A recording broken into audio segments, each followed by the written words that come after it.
పరిశుద్ధ గ్రంథం నుండి ఎఫెసీయులకు రాసిన పత్రిక 1వ అధ్యాయము 7వ వచనంలో మన అపరాధములకును మనగా పాపములకును ఆయన శిలువ రక్తం ద్వారా మనకి క్షమాపణ లభిస్తుంది. ప్రియులారా, మనం చేసిన అపరాధములను, మనం చేసిన పాపముల నుండి యేసుక్రీస్తు రక్తం ద్వారా మనము విమోచింపబడతాము, మనము రక్షించబడతాము, మనము క్షమించబడతాము.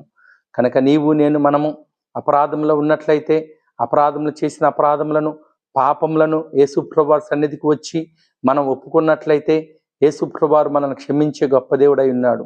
మన అపరాధముల కొరకు, మన పాపముల కొరకే యేసుప్రభువారు ఆ కల్వరి శిలువలో మరణించి ఉన్నాడు, ఆయన రక్తాన్ని చిందించి ఉన్నాడు. ప్రియులారా, మనము ఆయన సన్నిధికి వచ్చి యేసుప్రభువారి యొక్క పాదముల దగ్గర మన పాపములు ఒప్పుకున్నప్పుడు మన అపరాధములు, మన దోషములు, మన పాపములు క్షమించబడతాయి. కనుక మన పాపం ఒప్పుకొని యేసు రక్తంలో కడగబడి అనిచ్చే ఆశీర్వాదానికి వారసులం కావాలని తెలియజేయచ్చు.